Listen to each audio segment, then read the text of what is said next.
जय श्री राम सभी सनातनी भाइयों को। दोस्तों आज हम बात करेंगे सीएजी रिपोर्ट। आज दिल्ली के विधानसभा के पटल पे Rekha Gupta chief minister of Delhi ने रखा CAG report on health infrastructure.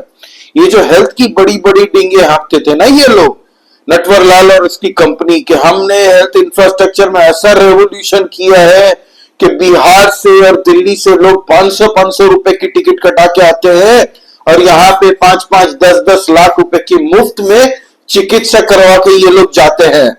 इसीलिए हमारे यहाँ पे दिल्ली में बोझ बढ़ रहा है, लेकिन कोई नहीं, हमारा इंफ्रास्ट्रक्चर लेवल ही वैसा है। दोस्तों आज पूरी पोल पट्टी खोल दी है इस नटवर लाल और उसकी फर्जी टीम के बारे में इस सीएजी रिपोर्ट ने। हालांकि विधानसभा के अंदर में जब ये रिपोर्ट रखी गई 260 या 70 पेज की, 60 पेज की थी, तब इसमें बहुत से ऐसे अहम बातें कही गई हैं दोस्तों, जिसको सुन के दिमाग घूम जाए आदमी का। अब कई लोग कह रहे हैं, आम आदमी पार्टी वाले सोशल मीडिया में, कि एक साथ में 14 जो रिपोर्ट है सीएजी की क्यों नहीं ला देने भाई। भाजपा पूरे भारत के अंदर में 19 से 20 राज्यों में उनकी सरकार है एनडीए की, और तुम क्या समझ रहे हो कच्चे खिलाड़ी है। 14 की 6 रिपोर्ट एक साथ ला देंगे तो कुछ मीडिया कुछ उठाएगा, कुछ मीडिया कुछ उठाएगा, और एक हफ्ते बाद में वो मुद्दा दब जाएगा। एक एक करके पूरी डिटेलिंग करके इनका भ्रष्टाचार खोलना है पूरे देशवासियों के सामने, ताकि पता चले इनका जो फर्जी मॉडल था, जो देश विदेशों में एडवर्टीजमेंट बोलते हैं ना, 10 रुपए का खर्चा यहाँ पे मुश्किल से करते थे, एडवर्टीजमेंट में 100 रुपए का खर्चा करते थे। हमने ये उखाड़ लिया दिल्ली में, हमने वो उखाड़ लिया।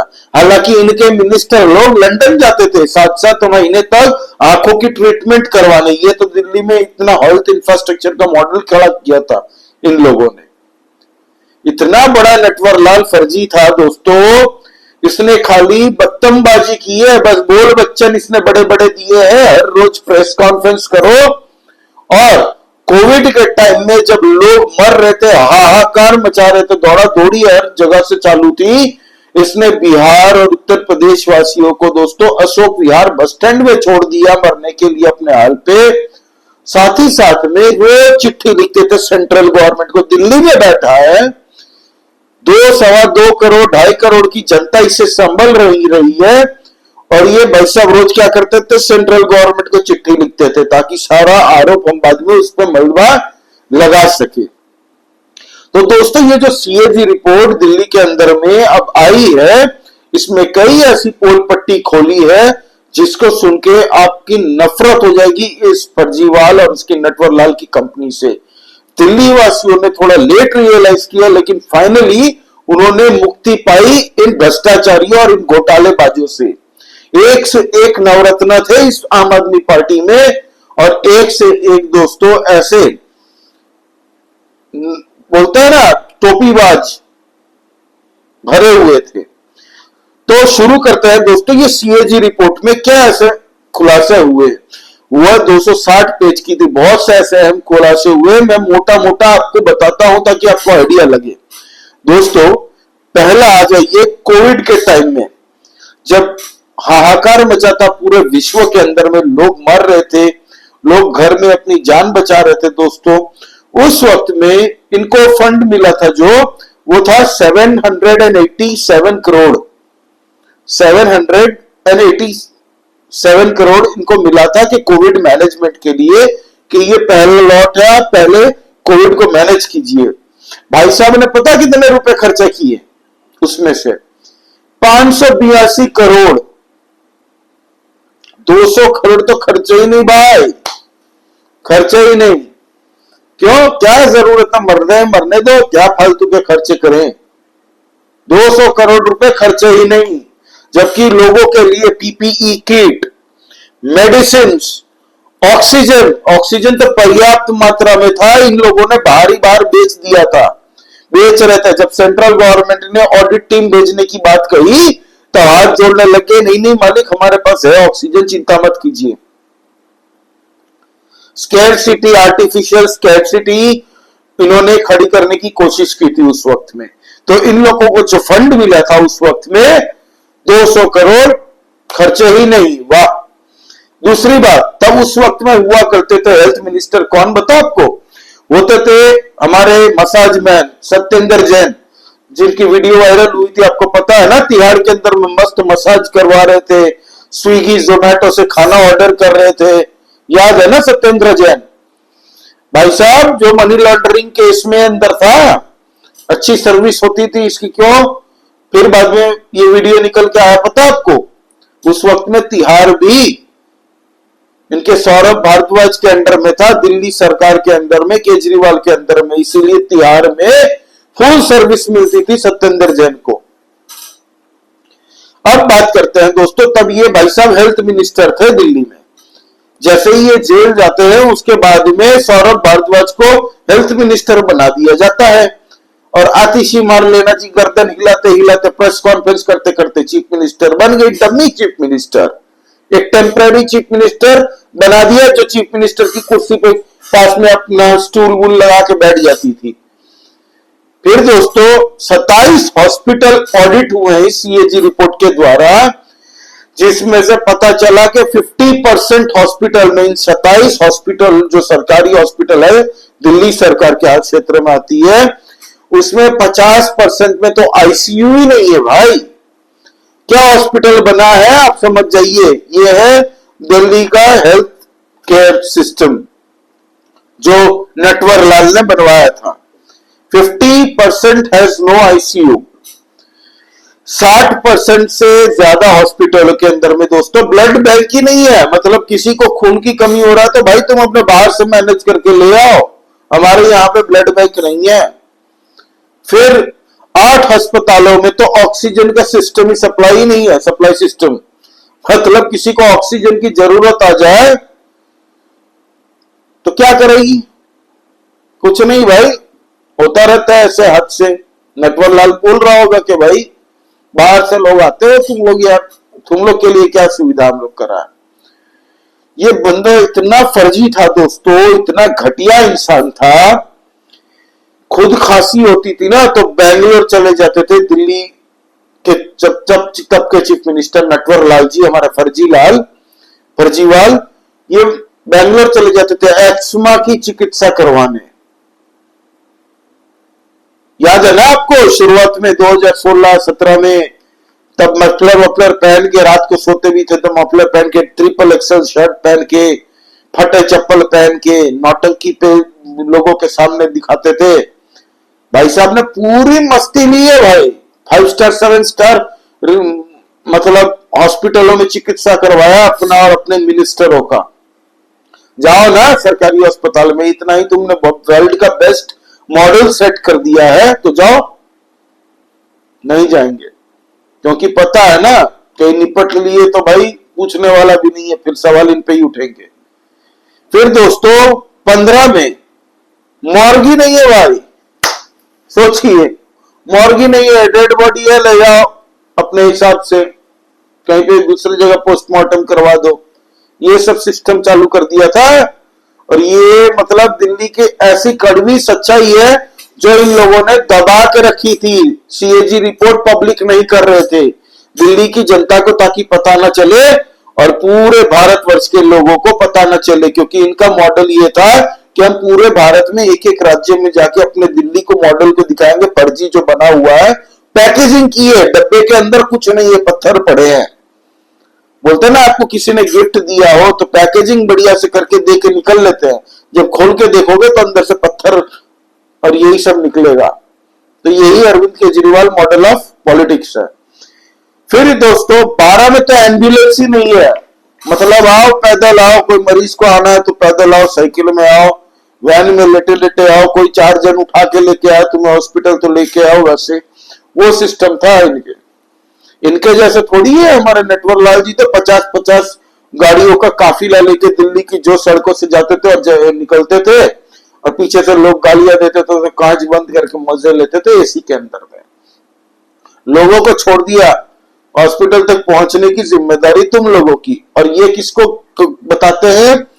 उत्तर प्रदेश मॉडल को चैलेंज करते थे, हरियाणा मॉडल को चैलेंज करते थे, गुजरात मॉडल चैलेंज करते थे, जहां पे आप फोन करते हो ना, सरकारी एम्बुलेंस का सर्विस है, ठीक है, 108 को अगर फोन कर दिया गुजरात के अंदर में 5 minute by your watch challenge के साथ 5 मिनट के अंदर में एम्बुलेंस आपके घर के नीचे खड़ी होगी, मुफ्त, free of cost, free of cost. एक फुटी कौड़ी नहीं लेती, 1 रुपए की चार्ज आपको नहीं करती है।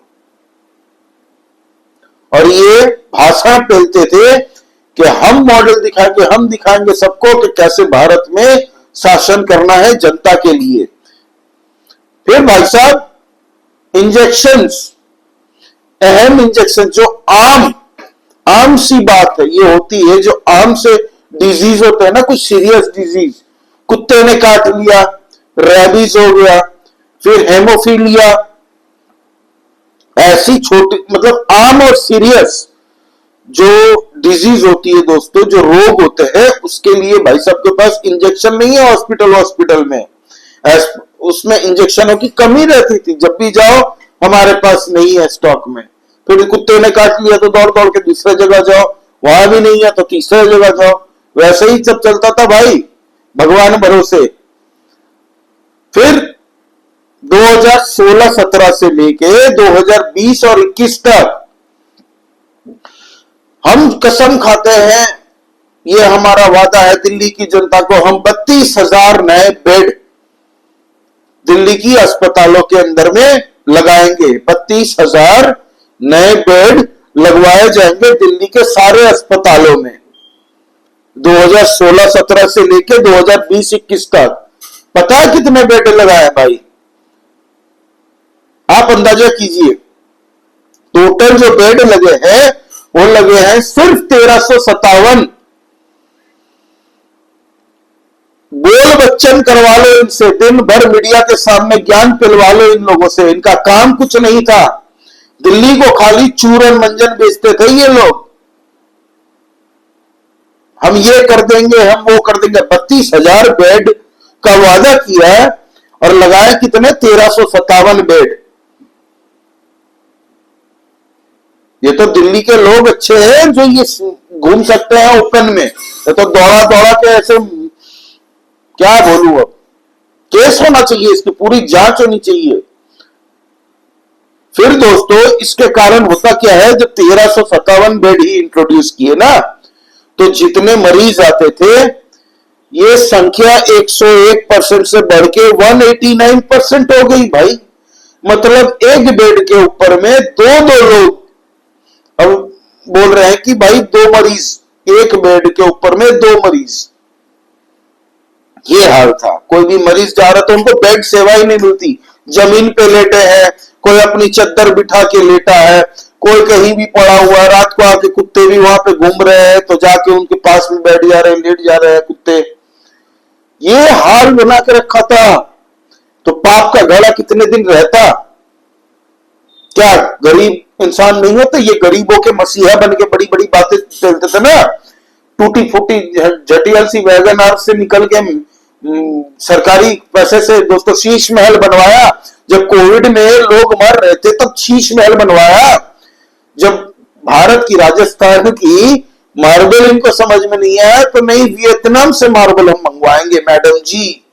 और बाद में बोलती है जब इनके पति जेल जाते हैं तब तिहाड़ी बेल पे जो बाहर है, तब मैडम जी बोलती है मीडिया के सामने आके, आप अपनी आंखें बंद कीजिए, महसूस कीजिए उनकी आत्मा आपके साथ बात करने की कोशिश कर। ये ड्रामा इनका यार 2 टके के इनकी पूरी ड्रामा कंपनी थी। यही होता है जब एक एनजीओ वाले लोग राज में आ जाते हैं। और ये सब पपेट थे, विदेशी एनजीओ, जो विदेशी फाउंडेशन, फोर्ड फाउंडेशन, ऐसे लोगों ने जो पैसे दिए के भारत के अंदर में ऐसे लोगों को बिठाया है ना, ये सब जांच होनी चाहिए। इनकी पूरी फंडिंग कहां से होती थी, इनकी पार्टी की फंडिंग, इंडिया अगेंस्ट करप्शन में जो फंडिंग हुई थी, लोगों की विदेशी फंडिंग हुई थी, वो पैसे कहां गए, पूरी जांच होनी चाहिए। फ्रॉम द डे इनका जन्म हुआ इनकी पार्टी का, वहां से लेके अब तक का पूरी थोरो जांच होनी चाहिए। मेरे हाथ में होता ना भाई, पहले ही इनके एक एक जन के ऊपर में पूरी ये लगाता, टीम लगाता, एक एक जन के ऊपर में, कहीं से बचने ना देता इनको। फिर दोस्तों इन्होंने टेस्ट और सर्जरीज, अगर आपको टेस्ट करवानी है, एमआरआई करवाना है, सर्जरी करवानी है, तो 6 महीने बाद आना। अभी हमारे पास टाइम नहीं है। मशीन की डेट मतलब 6 महीने, 8 महीने, 1 साल, 1 साल बाद की आपको डेट मिलती थी भाई टेस्टिंग और सर्जरी की। मजाक नहीं कर रहा हूं। आप लोगों को मेरे पुराने वीडियो जो चुनाव से पहले मैं आपको दिखाए थे, जहां स्वाति मालीवाल रात को जाती थी हॉस्पिटल में, और वहां पे जब किसी इंसान को एमआरआई करवाने वाला था दोस्तों, वो बंदा, उनको डेट जो दी गई थी ना, 9-9 महीने, 10-10 महीने, 1-1 साल बाद की डेट मिलती थी। मतलब साला किसी को आज बुखार है या कुछ है, मलेरिया, डेंगू, तो उसको टेस्ट अभी नहीं करके तुम 3-3 महीने बाद की टेस्टिंग की डेट दोगे है? ये तो हाल था। पूछने में बताया क्या, हमारे पास मशीन अवेलेबल नहीं है। एक ही मशीन है, इतने पेशेंट है, तो हमारे पास टाइम ही नहीं है। वो मशीन चल रही है तो जितने टाइम चलने दो उसको, खराब होगी तो देखी जाएगी उसके बाद में क्या किया जाए। फिर 2022 अक्टूबर से 2023 मार्च तक 70% जो मोहल्ला क्लिनिक के पेशेंट थे ना, इनके मोहल्ला क्लिनिक का तो बड़ा इन्होंने गीत गाया, बड़े गाने गाए, हमारे मोहल्ला क्लिनिक जाओ, एकदम रास्ते में हर एक चौराहे पे चले जाओ, मोहल्ला क्लिनिक सुबह 8 बजे से 2 बजे तक दोपहर खुला रहता है, ये कहा जाता है आम आदमी पार्टी के द्वारा। हालांकि सच्चाई ये है 60 to 70% of the total Mohalla clinics are always closed, हमेशा बंद रहते हैं। 60 to 70% of the entire Mohalla clinic setup by Delhi government in Delhi remains closed, हर वक्त बंद रहते हैं। क्यों भाई? क्यों? डॉक्टर ही नहीं, सब जितनी भी हायरिंग करके रखी थी ना ये सब मोहल्ला क्लिनिक, तो सबसे बड़ा भ्रष्टाचार का अड्डा है भाई। बहुत भयंकर घोटाला रहा। मैं कन्विक्शन के साथ बोल रहा हूं, जांच बैठो पता चल जाएगा सच। कहां कहां मोहल्ला क्लिनिक खुले हैं, किन किन की प्रॉपर्टियों को क्या रेंट देके मोहल्ला क्लिनिक किसी की जगह पे बनवा के दिया है, सब आम आदमी पार्टी वाले ही इनके होंगे। और पैसे घूम के दोस्तों कई सौ से आते होंगे इनके ही पास। 70% जितने भी मोहल्ला क्लिनिक के पेशेंट्स जाते थे 2022 अक्टूबर से मार्च 2023 तक, उनको 1 मिनट के पहले ही उनको देख के बोल दिया जाता था ये लो दवाई निकलो। 1 मिनट से कम का टाइम दिया जाता था पेशेंट्स को। तो ये ऐसे तो इनके डॉक्टर थे भाई।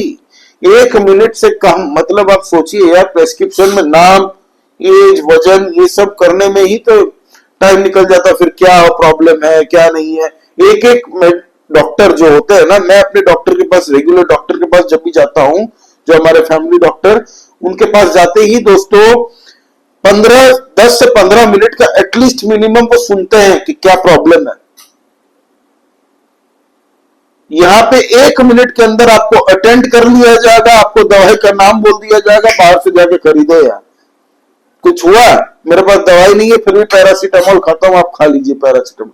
पूछो तो खाली सिर दर्द की दवाई, पैरासीटामोल, ये 2-3 आइटम, उसमें भी कमियां, वो भी दवाई अवेलेबल नहीं थी बहुत सारी मोहल्ला क्लिनिक में। तो जब भी सीएजी के रिपोर्ट बनवाने के लिए लोग मोहल्ला क्लिनिक जाते थे, भाग जाते थे मोहल्ला क्लिनिक वाले, बंद रखे, कई कई दिनों तक खोलते नहीं थे, क्योंकि रिपोर्ट में पोल पट्टी खुल जाएगी।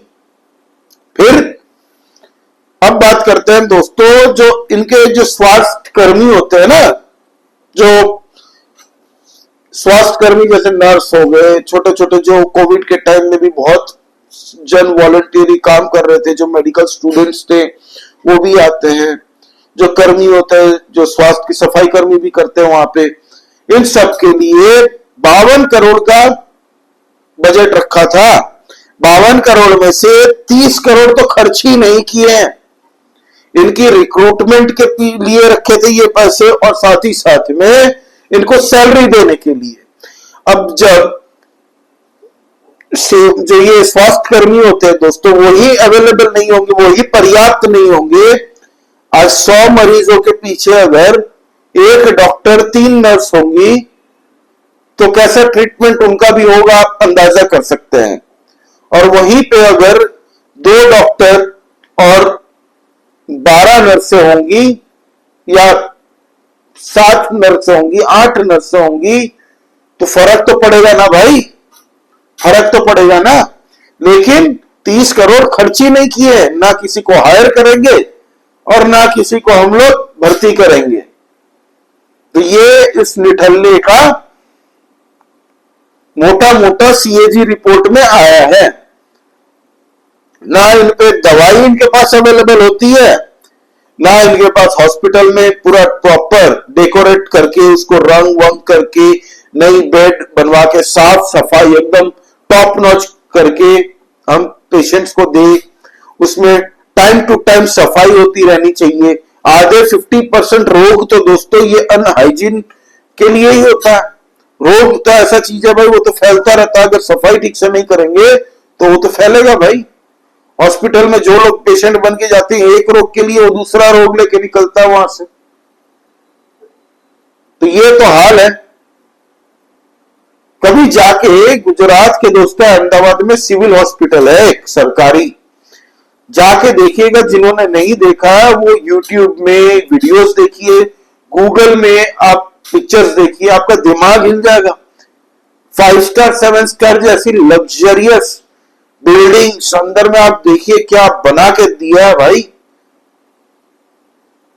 और दिन के एक दिन में कितने पेशेंट्स यहां पे आते हैं अपना ट्रीटमेंट करवाने, एक बार देखने लायक है वो मॉडल। और ये नटवर लाल, ये फर्जीवाल कहता था हम गुजरात से भी बढ़िया मॉडल तैयार करके दिया है, गुजरात वालों को यहां से सीखना चाहिए, हरियाणा वालों को यहां से सीखना चाहिए। बिहार और उत्तर प्रदेश को ये तो मानता ही नहीं था। जाके कभी देखो उत्तर प्रदेश में अभी क्या हाल है। बिहार और उत्तर प्रदेश को ही हमेशा ब्लेम करता था ना, जब भी सवाल उठते थे कि वहां से 500 रुपए की टिकट कटवा के आ जाते हैं, यहाँ पे लाखों रुपए की सर्जरी और चिकित्सा दवाई ववाई करवा के ये लोग फिर टिकट कटा के निकल लेते हैं।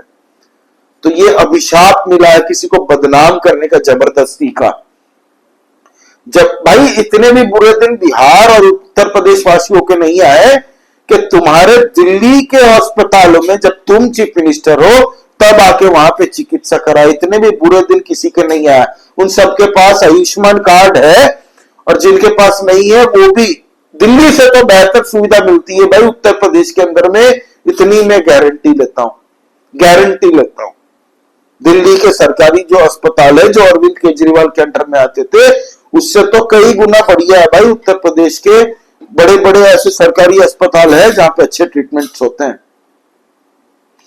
तो बदनाम करने का हाई मिला इसको, हमारे बिहार और उत्तर प्रदेश वाले भाइयों को, जो ये बदनाम करता था ना। जब हर घड़ी छठ पूजा के लिए जो यमुना की सफाई नहीं करता था, फिर कोविड के टाइम में उनको छोड़ दिया, जाओ तुम लोग अशोक विहार बस स्टैंड में अपना अपना देख लो। वो तो भला हो योगी जी का, जिन्होंने उत्तर प्रदेश की बसें भेज के सबको अपने अपने गांव भिजवाया।